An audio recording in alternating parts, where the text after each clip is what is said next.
Nous allons prendre un tour touristique et artistique avec notre invité. Tout d'abord, qu'est-ce qu'on va avoir aujourd'hui? Comme on a évoqué au début, que nous allons avoir un tour sur l'art islamique arabesque. Comment un motif né dans le monde islamique a-t-il pu traverser les siècles et les frontières pour devenir une source d'inspiration dans l'art occidental? L'arabesque est bien plus d'un simple élément décoratif, on peut dire à travers ses formes répétitives, ses lignes fluides et son équilibre géométrique. Et aussi, elle raconte une histoire de créativité, d'échange et de dialogue entre les cultures. Donc, de l'architecture islamique au palais européen, puis au design contemporain, nous verrons comment l'arabesque a évolué et comment son influence continue de se faire sentir aujourd'hui. Pour en parler, nous allons avoir le plaisir avec M. Ahmed Hussein, égyptologue. Bonjour, M. Ahmed. Bonjour. Nous avons le plaisir d'être avec vous aujourd'hui. Le plaisir est pour moi. Bon, chers téléspectateurs, l'art de l'arabesque constitue un patrimoine artistique majeur de la civilisation islamique. Grâce à ses formes géométriques, végétales et répétitives, il offre une esthétique fondée sur l'harmonie, l'équilibre et la continuité. Son influence s'est étendue au-delà du monde islamique, notamment en Europe, où ces motifs ont été intégrés et transformés dans différents domaines artistiques. Aujourd'hui encore, l'arabesque demeure une source d'inspiration importante et aussi représente un exemple remarquable du dialogue culturel entre les civilisations. Regardons ensemble ce reportage et on revient. L'art de l'arabesque constitue un patrimoine artistique majeur de la civilisation islamique. Grâce à ses formes géométriques, végétales et répétitives, il offre une esthétique fondée sur l'harmonie, l'équilibre et la continuité. Son influence s'est étendue au-delà du monde islamique, notamment en Europe, où ses motifs ont été intégrés et transformés dans différents domaines artistiques. Aujourd'hui, l'arabesque demeure une source d'inspiration importante et représente un exemple remarquable du dialogue culturel entre les civilisations. L'arabesque s'est développé progressivement dans le monde islamique à partir des premiers siècles de la civilisation islamique.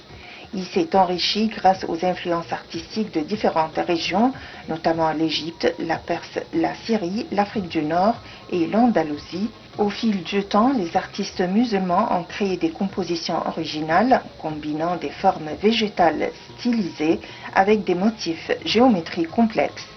L'arabesque a connu un développement particulièrement important sous les grandes dynasties islamiques, notamment les Omeyyades, les Abbassides et les Ottomans. Chaque civilisation a contribué à son évolution en introduisant de nouvelles formes et de nouvelles techniques. L'une des principales caractéristiques de l'arabesque est la répétition des motifs. Les formes sont souvent organisées selon un principe de symétrie et peuvent se prolonger indéfiniment, créant ainsi une impression de mouvement et de continuité. Les artistes utilisent également différentes couleurs et matériaux selon le support. L'architecture constitue l'un des domaines dans lesquels l'arabesque est le plus visible. Elle apparaît sur les façades des mosquées, les murs, les coupoles, les portes, les plafonds et les colonnes. L'art de l'arabesque a progressivement influencé l'art européen, particulièrement à partir du Moyen Âge et de la Renaissance. Les échanges entre l'Europe et le monde islamique ont permis la circulation de nombreux motifs décoratifs. À la Renaissance, les artistes européens ont adopté et transformé certains motifs inspirés de l'art islamique. Ces formes ont notamment été utilisées dans la décoration des palais, des meubles, des manuscrits et des objets précieux. Aujourd'hui, l'arabesque continue d'inspirer les artistes, les architectes et les designers. Elle apparaît dans la décoration intérieure, la mode, le graphisme, le design numérique et l'architecture moderne.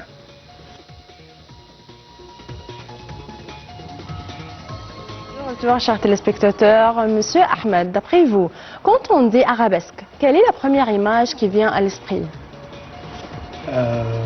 Bien sûr, c'est une image artistique qui s'étend sans fin.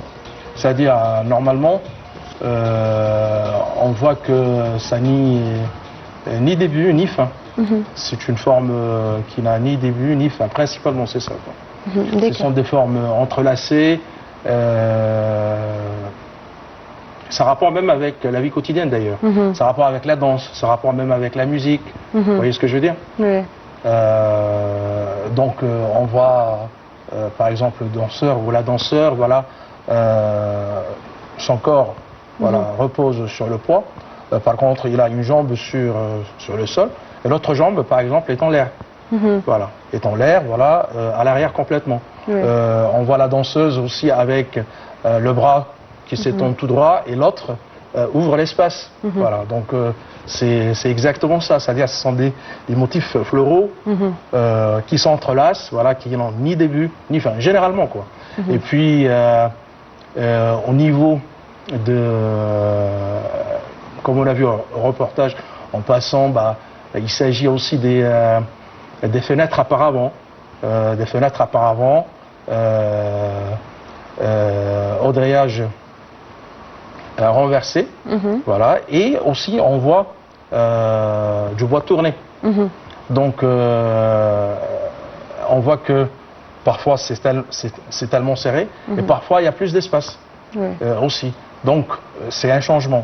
Plus d'espace, c'est pour la ventilation au niveau de la fenêtre. Voilà, donc c'est connu dans le monde européen généralement sous le terme de mouche à rabier. Alors que il y a quand même une petite nuance, c'est-à-dire quand on parle de mouche à rabier, à la fois il y a le moucharafier, il y a aussi le moucharabier. Moucharafier, voilà, ce sont des fenêtres permettant aux femmes de voir tout ce qui se passe à la rue sans être vues. Alors que moucharabier, ça rapporte plutôt avec le verbe arabe yashrab, qui veut dire boire. Voilà. Et donc du côté de ces fenêtres, on voit qu'il y a une sorte de bosse, une sorte de table, où là-dessus on posait des gargoulettes. Voilà, les gargoulettes, voilà, vous voyez ce que c'est les gargoulettes, c'est-à-dire un récipient en argile pour garder l'eau au frais, voilà, du côté de la fenêtre, d'où vient le terme de moucharabier. Donc on le voit dans plusieurs domaines à la fois. D'accord. Pour vous, l'arabesque est-elle simplement une décoration ou on peut dire qu'elle raconte une véritable histoire? Historiquement, bien sûr, ça date de l'Antiquité. C'est-à-dire, on le voit dans les temples égyptiens, les motifs floraux entrelacés. Il y a des chapiteaux composites, par exemple, dans les temples égyptiens, où on voit l'alternance entre les deux fleurs sacrées chez les anciens Égyptiens, le papyrus et le lys. On le voit par la suite chez les Grecs. Donc on voit ce qu'on appelle les chapiteaux corinthiens. Et puis en islam, où l'art islamique a pris quand même d'autres dimensions, puisque c'est devenu beaucoup plus riche. Puisque dans les constructions islamiques, comme dans les institutions par exemple juives aussi, il n'y a ni de représentation humaine, ni de représentation animale. Et du coup, tout est basé sur les formes géométriques, sur les motifs floraux, principalement, quoi.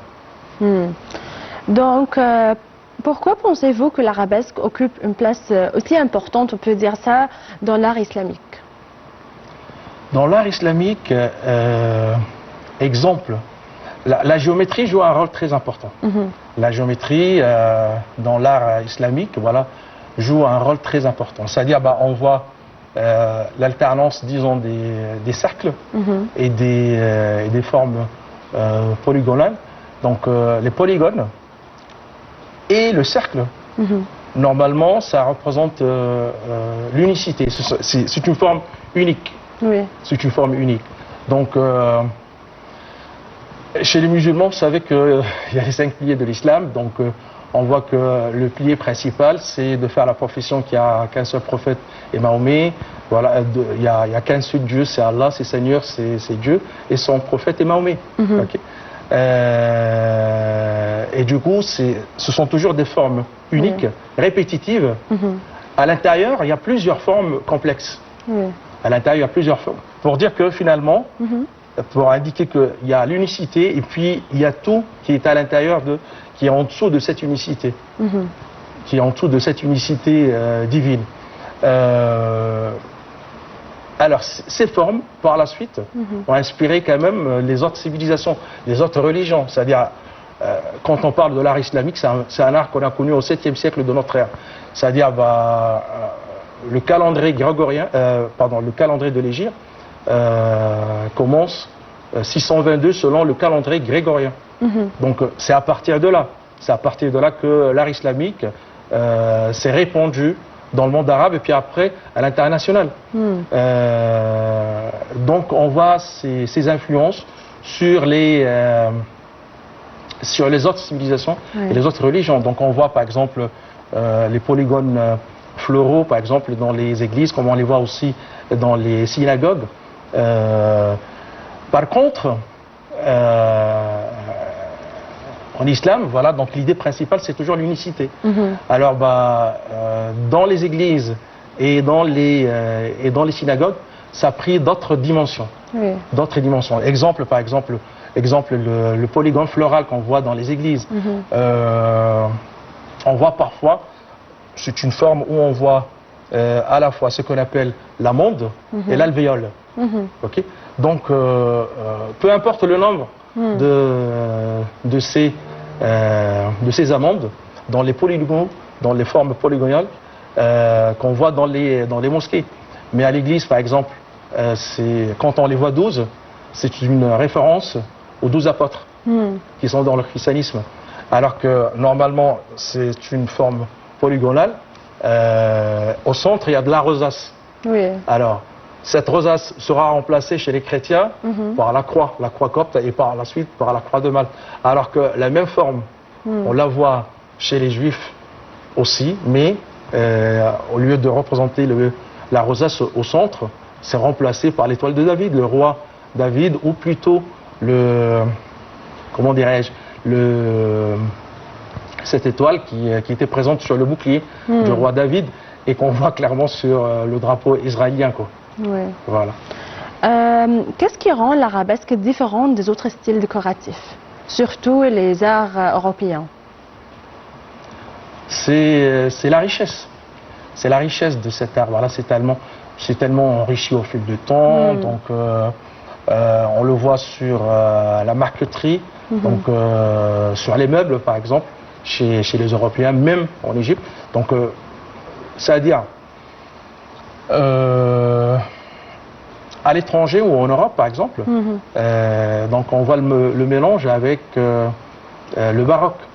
C'est un art qu'on a connu au moment de la Renaissance. Ce sont des motifs floraux d'inspiration toujours européenne, mais qui sont très prononcés. Donc on voit parfois ce mélange de cet art sur les bâtiments. Et puis, plus clairement, on les voit aussi dans les constructions religieuses. C'est-à-dire, on a l'exemple en Italie. L'Italie, par exemple, c'est un centre religieux très important. Le Vatican, voilà, donc ce pays qui est à l'intérieur de l'Italie. Alors que quand on prend l'exemple des églises ou des cathédrales, exemple, il y a la cathédrale de Montréal, autre que Montréal, de Canada, bien sûr. Celle-ci qui se trouve à Sicile. Donc, on voit le mélange de ces motifs arabesques qui n'ont ni début ni fin avec des motifs byzantins. Et quand on prend l'exemple aussi à Venise, voilà, l'église de Saint-Marc de Venise, voilà, ou à Venise, alors là-bas aussi on voit le mélange de cet art islamique, voilà, l'arabesque, qui a pris plus de valeur, comme on l'a dit, ça touche même la vie quotidienne, donc comme on l'a dit en passant.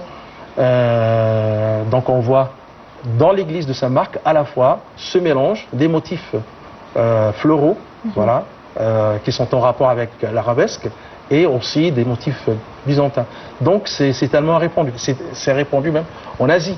En Asie, exemple, les maisons asiatiques, donc on les voit sous forme des toits européens, mais on voit que ça s'étale aussi légèrement sur les deux bords. Ça veut dire ça forme ce qu'on appelle les pagodes. Quoi d'autre on les voit aussi dans les toits courbés qui sont dans les églises asiatiques. Donc c'est toujours un mélange, c'est un mélange qu'on a connu à partir de là, qui a été tellement répandu. On dit que cet art islamique, voilà, qui a commencé au 7e siècle du calendrier grégorien, voilà, jusqu'à présent. Jusqu'à présent, voilà, donc comme on le dit à l'époque, comme on le disait à l'époque, voilà, c'est de l'Espagne jusqu'aux Indes. Voilà. Est-ce qu'on peut dire que les étrangers touristes peuvent facilement détecter l'art arabesque? Le détecter dans quel sens? Le connaître tout de suite. Facilement, on peut savoir quand ils Bon, voient... ils vont plutôt l'apprécier. Ils vont plutôt l'apprécier. C'est-à-dire, ces motifs, on les voit en Espagne surtout, à Cordoue. Oui. Donc en Andalousie, voilà, donc principalement, ou à Cordoue. Mais à part ça, non, on ne le voit pas clairement, à part voilà, les exemples que je viens de citer en Italie. Mais il apprécie beaucoup. Surtout que quand on leur corrige, comment dirais-je, leurs termes, comme quoi, voilà, donc ils vont pas, ils détectent pas la différence, par exemple, entre moucharabier et moucharafi, par exemple. Mais il y a toujours une bonne appréciation. Voilà, une bonne appréciation, voilà, donc de découvrir, de le voir. C'est pas tellement répandu, mais ça existe. Ça existe dans la marqueterie. Il faut simplement comment dire, faire un focus dessus. Faire un focus dessus. À votre avis, qu'est-ce qui fascine le plus les visiteurs occidentaux dans ces motifs? Ce qui les fascine, c'est un peu de tout, voilà. Donc si on prend aussi la calligraphie, l'écriture, voilà, l'écriture arabe à caractère nasri, donc on voit les formes, les lettres qui prennent des formes cursives. Il y a aussi l'écriture arabe à caractère koufique, voilà. Et puis il y a aussi l'écriture arabe à caractère sulus ou toulout, voilà. Et c'est un caractère d'ailleurs qui est connu dans le monde arabe, dans le monde islamique, à partir du IVe siècle de l'Hégire, ce qui correspond, on peut dire, au Xe siècle du calendrier grégorien. On l'a connu en Égypte beaucoup plus clairement avec les Mamelouks. Les Mamelouks, on parle du XIIIe siècle. On peut dire qu'il y avait des prémices. À partir du XIIe siècle, on a commencé à voir en Égypte ou dans les constructions religieuses, les mosquées, voilà, cette écriture à caractère sulus ou toulout. Et c'est devenu, par la suite, à l'époque des Mamelouks, c'est devenu quand même beaucoup plus riche. On a connu l'écriture arabe à caractère toulout, mais avec des motifs floraux. Avec des motifs floraux. C'est-à-dire, ça s'enrichit, voilà, ça s'enrichit en permanence. Selon vous, l'Occident a-t-il simplement adopté l'arabesque ou il a véritablement le transformé? Non, il a plutôt mélangé, c'est-à-dire il s'est inspiré de ça, mais il a toujours il a mis en valeur, bien sûr, mais en faisant le mélange avec l'art européen en même temps. Donc c'est pas purement que de l'art arabesque ou de l'art islamique. Oui, c'est un mélange. Ouais. Ok. Pourquoi retrouve-t-on autant de formes végétales géométriques dans l'arabesque? Justement, puisque dans les constructions religieuses islamiques, aussi bien juives, il n'y a ni de représentation humaine, ni de représentation animale. Donc on a plutôt focalisé, on s'est focalisé principalement sur ces formes géométriques qui sont uniques d'ailleurs, qui sont uniques, voilà, exprimant l'unicité du Dieu, qu'il n'y a qu'un seul Dieu, c'est Allah, c'est Seigneur, c'est Dieu, voilà. Et puis à l'intérieur, il y a plein des formes, il y a plein de formes complexes. Donc, voilà. Mais l'idée principale, c'est l'unicité, quoi. Oui. C'est l'unicité, voilà. Et l'unicité aussi, comment dirais-je, donne une sorte de beauté. Oui. Exemple, dans les lotissements privés, on voit que les bâtiments se ressemblent tous. Donc c'est une sorte de beauté aussi. Voilà, la peinture est toujours la même, donc c'est une sorte aussi de beauté. Voilà. C'est pour attirer. C'est-à-dire, là, ça garde la vision calme. Voilà. c'est perçu, voilà, à partir de là, quoi. C'est vraiment d'être calme, d'être serein surtout. Oui. Ouais. Je vous remercie infiniment, Monsieur Ahmed Hissène. Je répète que vous êtes égyptologue. Je vous remercie d'être avec nous aujourd'hui. Merci, merci à vous. Chers téléspectateurs, nous avons fini notre deuxième volet d'aujourd'hui. On a vu comment l'art arabesque a évolué et comment aussi il a été l'influence pour les arts contemporains. Je vous relaisse avec une petite pause et on revient.